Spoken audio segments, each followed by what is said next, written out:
da sua relação de poder, está tudo aqui dentro, tudo materializado nesse objeto, né? Ou seja, quando eu me alimento, é como se estivesse realizando, explodindo um conjunto de coisas, um conjunto. Eu estou realizando mais-valia, estou realizando o objetivo do trabalho, estou realizando a própria função, digamos, da água, historicamente, da humanidade. Nós somos água, né? Ou seja, nos liga lá a nossa origem, né? Ou seja, ao mesmo tempo, a hora que entra dentro, só esse ato do entrar dentro do corpo, né? Ao mesmo tempo ele está negando tudo isso, deixa de ser tudo isso. Por quê? Né?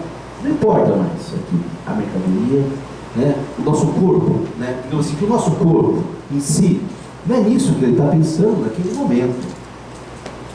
Se pudermos tirar do ato do comer tudo aquilo que é cultural, econômico, político e tal, para o nosso corpo, o que importa é que essa água tenha uma qualidade. Não importa se ela é mercadoria para o corpo. Certo? O nosso corpo tem uma necessidade, né, que pode ser satisfeita se a água é mercadoria ou não é mercadoria. Então não é a mercadoria que satisfaz o nosso corpo, né? A mercadoria está satisfazendo outros elementos, não é propriamente o nosso corpo. Então veja, se assim, há algo que sobra, se eu tirar tudo que é econômico, tudo que é político, tudo que é trabalho, né, essa água poderia estar lá na fonte, não precisava ser trabalho, ela não precisava ser mercadoria, ela não precisava ter uma marca, ela não precisava, né, ter a vontade do comprar, que é o simbólico, do ter. Não precisava ter nada disso para satisfazer o meu corpo. Basta que ela seja água e nada mais, que ela tenha determinadas propriedades. Então sobra, se eu tirar tudo isso, sobra a vontade, né? A vontade. Eu acho que essa, né, o Schopenhauer está corretíssimo. Sobra a vontade, né? Bom, porém, né, entre nós e o alimento, né, que o alimento, com toda essa representação social, ou seja, eu sou o que eu como, né, então diante de mim tem um objeto que no fundo é meu espelho, certo? No fundo é meu espelho, né? Se nós somos o que nós comemos, tá? Eu tenho diante de mim a minha consciência, tá? Só que a modernidade, ela colocou entre eu e o meu espelho um vidro, correto? Que eu estou vendo ao mesmo tempo lá no fundo o espelho está me refletindo, e ao mesmo tempo tem um outro reflexo, tá? Uma lâmina que, digamos assim, ela dá um duplo reflexo, né? E aí, então, esse ato do comer, né? Esse ato do comer, né? Eu não estou só comendo, só bebendo a água. O meu corpo, na hora que ele introduz, ele não está só bebendo a água. Ele não está só, assim, porque, veja, né? Eu poderia simplesmente, né, comprar uma água, ir lá de alguém que tenha água, ou lutar pela água, né? Ou alguém que trouxe a água. Se pensarmos no pão, eu posso ir lá comprar o pão, que é a minha necessidade, que a minha cultura diz que é importante, né? E alguém trabalhou para mim, não é só, ou seja, né, tem a divisão do trabalho que é importante, então a compra, né? Mas digamos assim, que a partir de determinado momento, né, o sistema começa a pensar também sobre a minha vontade, sobre a minha necessidade, sobre aquilo que acontece dentro de mim. Ou seja, para além de ser uma mercadoria, e eu já realizei na hora que eu comprei, né, é necessário que eu realize um outro, que eu mexa também com esta algo interno. Então, quando eu como, quando eu bebo, né, eu estou realizando a mercadoria, estou realizando, né, um trabalho, um objetivo, mas tem algo a mais, né, que o capitalismo urbano, industrial, digamos, o capitalismo de consumo de massa, do consumo dirigido, da sociedade de espetáculo, seja o nome que vocês preferirem, né? Ou seja, para além de explorar a natureza, explorar o trabalho, acumular a mercadoria, né, modifica o sentido do alimento. Podemos chamar inicialmente o fetiche. O fetiche. Digamos assim, por que eu prefiro beber essa água e talvez não ir ali no filtro e pegar a água, que talvez do ponto de vista, né, tirando o fato de que talvez a água não seja da mesma qualidade, pode ser, mas se fosse uma água da mesma qualidade, por que eu preferi, né, comprar a água e não simplesmente pegar uma água que talvez do ponto de vista nutricional iria ter a mesma qualidade, né? Então, ou seja, essa transformação ela vai se dando na modernidade. Na verdade é um conjunto de transformações. Existe uma transformação da produção, lá do rural, do agrícola, da mecanização, da proletarização do trabalho, da monocultura, dos agroquímicos, dos transgênicos, da nanotecnologia, né? Tudo isso modifica o produto. O produto, por exemplo, uma soja, né, o óleo de soja que a gente come, um frango de granja que a gente come, hoje ele está muito diferente da soja ou do frango que nós comíamos há 50 anos atrás. É outro, não dá para dizer que é a mesma coisa. Esse frango que a gente compra no supermercado, né, por mais que ele seja frango, ele não é exatamente igual ao frango que se produzia ou se produz ainda em muitos lugares, né? A soja transgênica não é igual a outra soja.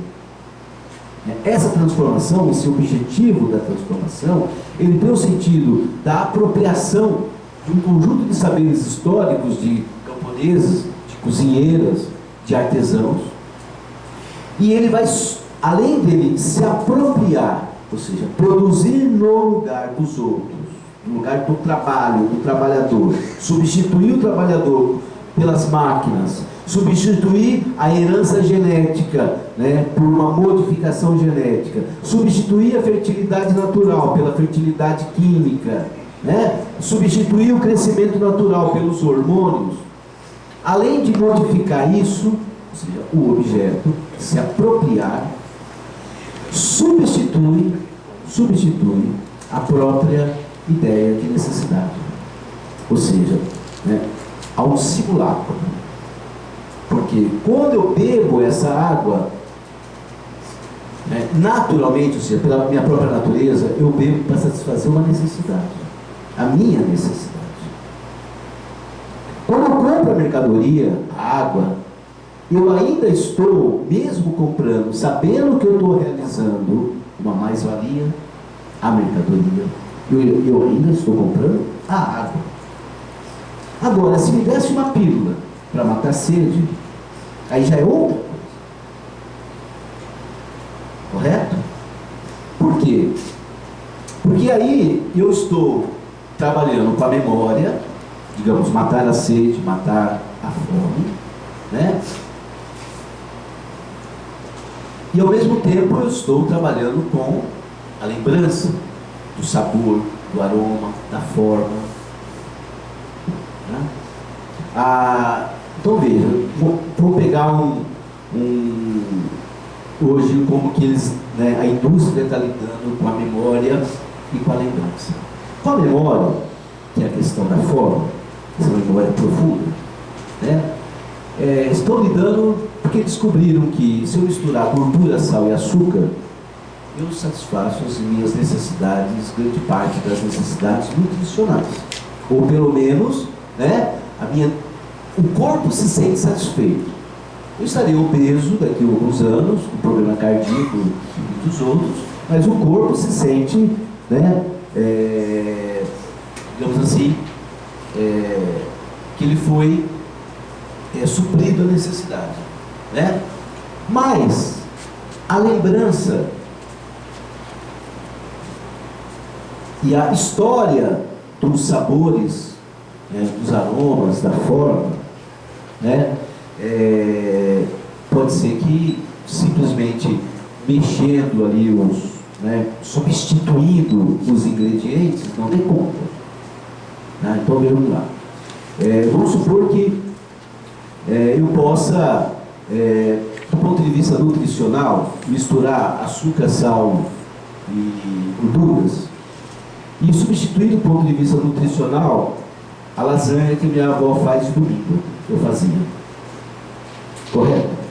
Então eu misturo, faço uma mistura lá, uma mistureba, digamos assim, ou concentro numa pílula, ou um tablete, e digo o seguinte: olha, do ponto de vista nutricional, esse tablete aqui está concentrado, vai te dar os mesmos ingredientes, as mesmas calorias, vitaminas, tal, que a lasanha que você come. Tudo bem? Se eu estiver preocupado, se eu fosse só pensar do ponto de vista do estômago, então, assim, intrinsecamente está o reino da necessidade, eu diria, está ótimo. Só que tem uma outra coisa que é o prazer. Ou seja, nós não somos simplesmente os animais que vai comer só para se satisfazer e vai comer qualquer coisa. Nós temos uma história cultural que faz com que não adianta ter só aquilo ali. Eu quero ter o cheiro da lasanha da minha avó, eu quero ter a cor, eu quero cortar ali e ter aquela forma, aquela textura. Bom, e aí o que a indústria faz? Está substituindo isso também. Interessantíssimos é a pesquisa de aromas. Quando você abre ou vai comer uma batata frita, que não é feita nem de batata, tá certo? Eu vou comer uma batata frita com gosto, às vezes até de batata frita, e às vezes com gosto de churrasco, ou seja, como é que isso é possível? Quando eu falo churrasco, eu estou lembrando de um churrasco, mas aí a hora que eu abro aquela batata frita, alguma coisa vem que realmente me lembra o churrasco. Talvez aquela lasanha que eu compro lá no supermercado, talvez ela vai lembrar a lasanha da minha mãe ou da minha avó. Então ela está o quê? Ela está mexendo, além de ser mercadoria, além de ser um processo de transformação da natureza pela tecnologia, pela biotecnologia, pela mecanização, pela monocultura e assim por diante. Além dela explorar o trabalho, ela está mexendo algo dentro de mim, na minha memória. Correto? E aí, é esse momento que nós estamos, esse é o cenário atual. O cenário atual, ele vem, esse cenário da reprodutividade técnica, digamos assim, ela vem lidando, na questão do alimento com um conjunto muito complexo de transformações. Então, podemos dizer assim, esse objeto é um objeto desacralizado, um objeto que pode ser reproduzido, ou seja, esta lasanha não é mais a lasanha de alguém, de uma cultura, que tem a ver com ritual, com um tempo. É uma lasanha que eu posso comprar no supermercado, colocar no micro-ondas e vou comer, e vai lembrar a lasanha da minha avó. Vai me satisfazer algo, ou seja, vai me preencher uma ausência. Uma ausência. Que é, então, essa lembrança, profunda lembrança. Então, ela passa a satisfazer a memória da fome, e também tenta, pelo menos, satisfazer a lembrança da lasanha, aos domingos, que um dia já existiu, E este objeto, agora desacralizado, sem cultura, podemos dizer, mas substituindo a cultura, pode ser reproduzida ad infinitum. Não precisa mais ter avó. Então, nós vivemos uma economia especulativa, onde a partir do século XIX, principalmente início do século XX, cria a ideia de é possível uma acumulação ilimitada do capital. O capital perde o seu lastro de valor, se transforma a teoria do valor, não mais na natureza do trabalho, né? Não tem mais um gasto, e aí as suas crises vêm daí, né? Só que, por outro lado, ainda continua com seus limites, né? O limite é a própria natureza, a população. O outro limite é a nossa natureza, o nosso estômago. Por mais que ele seja irredutível, e nós precisamos ter isso, ele é, o nosso estômago é fixo, digamos assim. Fixo em que sentido? Se o capital pode, né, acumular, nós não podemos comer ad infinito uma quantidade infinita de arroz. Não tem como eu comer hoje 10 kg de arroz, amanhã 100 kg de arroz, amanhã 300 kg de arroz, assim por diante.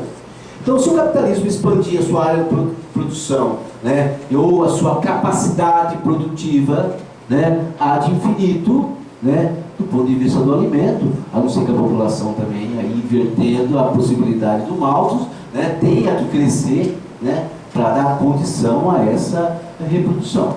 Mas o capitalismo sabe muito bem disso. Então o capitalismo lida com o quê? Com agregar, né? Eu não preciso comer 100 quilos de arroz.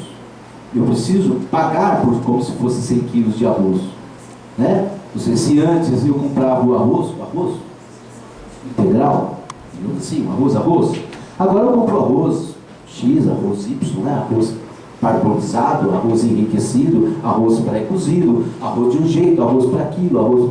E pago, às vezes, né, 3, 4 vezes mais o próprio preço do arroz. Né? Então, ou seja, eu, ao mesmo tempo eu tenho que, né, produzir as raridades. Então, né, é por isso que eu pago, né, na minha cabeça, 1,50 na água. Porque a água, o que era abundante, passa a ser uma raridade. Então eu posso pagar daqui a pouco algo que antes, né, era feito pela minha avó, agora eu tenho que ir lá no restaurante e pagar R$100 por uma lasanha. É isso? Porque eu já não sei mais fazer a lasanha.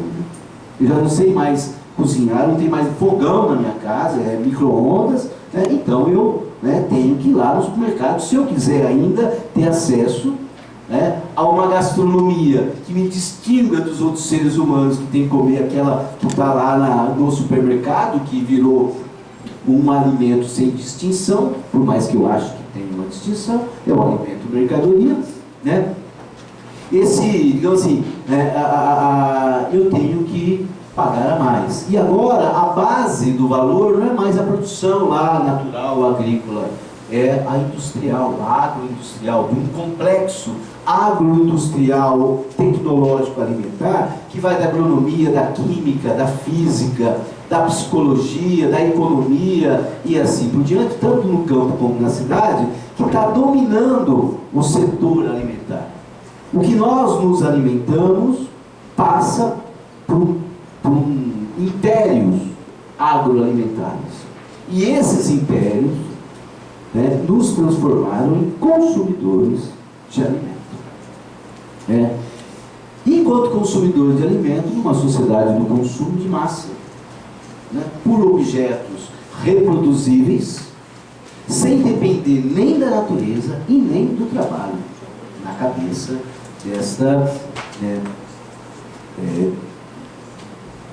dessa hegemonia, digamos assim. Né? Bom, apesar disso, hoje podemos dizer assim, é possível reproduzir e produzir, né, o mesmo alimento, né, por uma massa. Uma massa. Então é possível produzir para a felicidade de muitos de vocês, hambúrguer para todo mundo. Ou pílula, se preferir. Né? Não sei se vocês já ouviram falar da impressora de alimento. Ouviram falar? Impressora em 3D ainda. Né? Então, procure lá no Google impressora de alimento. Né? Essa impressora de alimento, ela vai ter as suas matérias-primas. Por exemplo, eu vou querer consumir um bombom de chocolate, eu coloco lá mais ou menos a forma que me lembre, né, um bombom de chocolate, né? Só que aquilo não vai ser produzido de chocolate, correto? Então, ou seja, e nem exatamente de um produto vindo de uma mistura de uma coisa da outra que lembra chocolate. Ou seja, a nanotecnologia trabalha com uma escala que rompe com a nossa escala de natureza que nós pensamos. Para a geografia é quase impossível pensar em nanotecnologia. tem que estudar química, física, para poder entender, né? Então, veja, bom, se o capitalismo tem esse ideal da sua reprodução infinita, da sua acumulação infinita, né? Alguém vai me dar para isso. Ô Paulo, mas ainda nós vivemos no reino da necessidade e em torno de 1 milhão de habitantes aí não passam fome. Estão lá ainda no reino mais absoluto da necessidade. Se em um determinado momento nós tínhamos um exército industrial de reserva, né? Hoje nós temos um exército da fome. E qual o sentido da existência desse exército da fome? Diferente do exército industrial de reserva, que era substituir os trabalhadores excluídos para manter uma política de preço do trabalho, o exército de fome não é para substituir ninguém. É para não deixar a gente esquecer. A gente não esquecer. Né? Para nós não esquecermos do quê? Do drama da carência absoluta que é a fome. De não deixar de esquecer do medo da morte, da pior das mortes, né? Que é a morte lenta, invisível, silenciosa e anti-heróica, né? E é esse fato, ou seja, por que ainda tem que existir tantos pobres, tantos miseráveis, tantos famintos, se nós temos essa condição de reprodução técnica? É que isso é o nosso álibi. É isso que a gente nos coloca de alguma forma numa certa zona de conforto. Nós estamos numa zona de conforto, né? Por mais que seja um desconforto, né? E também uma certa zona de hipocrisia, né? Pelo menos nós não passamos fome, pelo menos, né? E podemos ser consumidores. E para a sociedade do consumo, né? Nessa sociedade de consumo, né? Nós somos os deuses. Por quê? Nós vamos lá no supermercado e parece que é uma oferenda. Tudo foi feito para nós, né? Isso nos deixa muito felizes, muito bem com nós mesmos. Voltamos para casa com a nossa lasanha, colocamos no nosso micro-ondas e lembramos da nossa avó e conversamos inclusive sobre isso, nos nossos domingos, né? Bom, essas são, eu acho que essa é a nossa, né, a nossa situação. O que fazer dela, não sei, não tenho a mínima ideia, né? Mas não é isso o nosso objetivo aqui, né? Exatamente buscar respostas, né? Talvez perguntas, né? Obrigado. São essas reflexões, né? E vamos comer alguma coisa, não?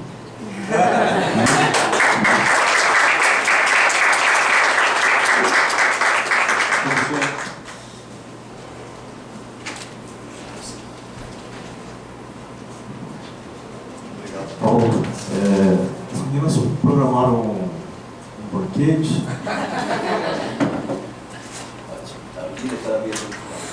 Ah, é? Tem mesmo? Eu tava achando que era brincadeira. Não, eu ouvi dizer que elas assistiram aquele filme A Festa de Babette desde a semana passada, todos os dias. E aí prepararam. Então a gente vai fazer um lanche mais ou menos, né? Um lanche uns 20 minutos, né? 25 e tal. Depois a gente retorna para conversar, tá bom? Vamos lá. Tá onde? Esse lanche tá onde? Tá lá fora?